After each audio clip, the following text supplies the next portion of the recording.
Hi, this is Janene Ferrara from Douglas Elliman on Long Island and Manhattan with some tips on how to sell or dwell in your home. If you're thinking about a kitchen renovation, here's some guidance on how to get the most bang for your buck.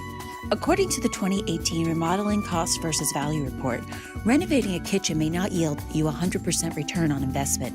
In fact, in New York State, a major upscale or mid-range kitchen renovation will yield a return of investment of about 61%. However, a minor mid-range kitchen remodel of about $27,000 would yield a return of $22,000 or about 80%. So if you're thinking about a reno just for resale, consider making some minor but smart updates to get the greatest bang for your buck. Here's some advice if you want to give your kitchen a quick pick-me-up to appeal to potential buyers without investing in a complete remodel. White has been the cabinet color of choice, but if you have high-quality dark set of cabinets in excellent condition, it generally makes sense to keep them. You want to do a thorough job of cleaning them so that there are no stains or fingerprints. If the quality is great but the style feels dated, consider changing out the hardware. If there are scratches, dings, or other damage, consider painting the cabinets, in which case choose a white or light gray color to appeal to the broadest audience, and have them professionally spray painted so the color and look is consistent and clean. If you've watched any show on HGTV, you've seen the popularity and often insistence of buyers on stone countertops. If you've decided to make an investment in this very popular update, select a counter that will appeal to the most buyers. Quartz is a great option because it has less color variation than granite and often less veining, which some people love but others hate. Choose a neutral light color, again, white, gray, or cream. While black counters look sleek, they are also very divisive and can limit the overall style of the kitchen, which can turn buyers off. If you have an island, consider doing a butcher block counter. It works well with all stone and can save you a bit of money versus covering the whole kitchen in stone. Finally, if you have the option to switch out the sink or at least change the configuration, have the sink undermounted. It's the standard style these days, and a sink that isn't undermounted can be a trigger for buyers to assume that the entire kitchen is dated. Tile is one of the areas where people tend to overspend in their kitchen and in their baths. While you may love imported travertine and marble tile, don't assume that all buyers feel that way. If you're replacing a very specific style of tile, select a clean, simple porcelain or ceramic tile that will appeal to most buyers and be the most cost-effective. Again, I recommend whites, grays, and creams to keep the overall look light and airy. It's much easier to put a decorative plate on a plate stand on the counter to add a pop of color than it is to try to guess the colors that will appeal to some buyers and not others. If the traditional subway tile is not your thing, choose a simple tile that is larger in size, for example a 6x24, to feel more modern. Other options could include using a bevel tile for added interest or asking your contractor to make the grout line very thin and installing the tile close together.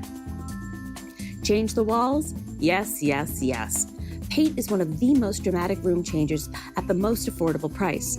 If you haven't recently repainted, I highly recommend repainting your kitchen to give it an instant facelift.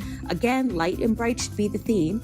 If you have white or light painted cabinets, consider a light gray wall color. It's extremely popular. If your cabinets are warmer wood tones, opt for cream.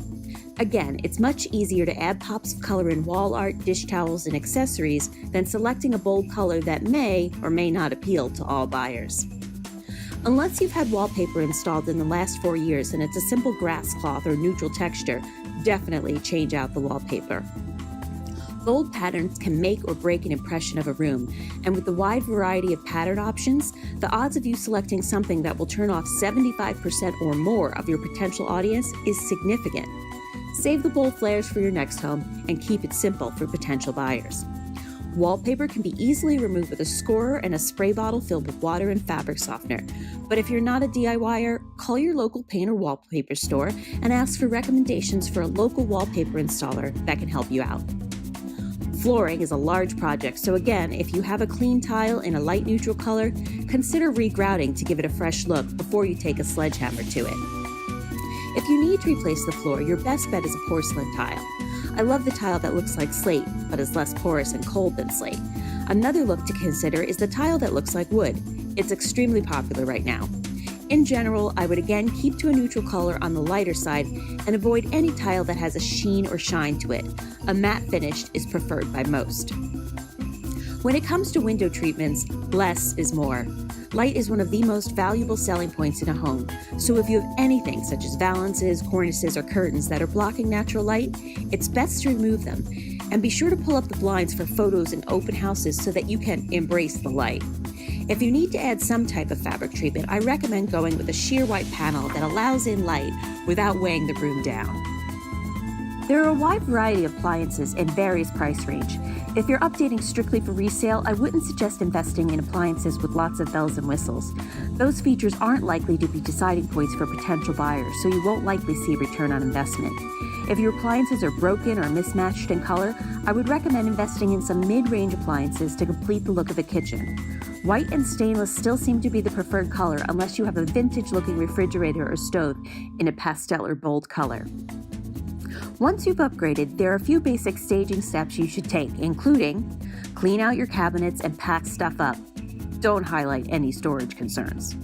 Polish and shine all surfaces and appliances. Showcase attractive bowls or simple decorative items in glass cabinets. These could include white bowls, stacks of dishes in one color, or glasses arranged by type. Bring in the natural. The best way to keep a kitchen from feeling too sterile is to incorporate natural elements like wood cutting boards and bowls, and of course lots of potted plants and greenery.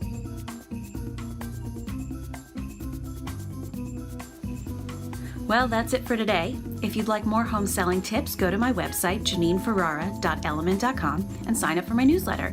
And of course, if you'd like help selling your home, give me a call. Home. Let me help you get there.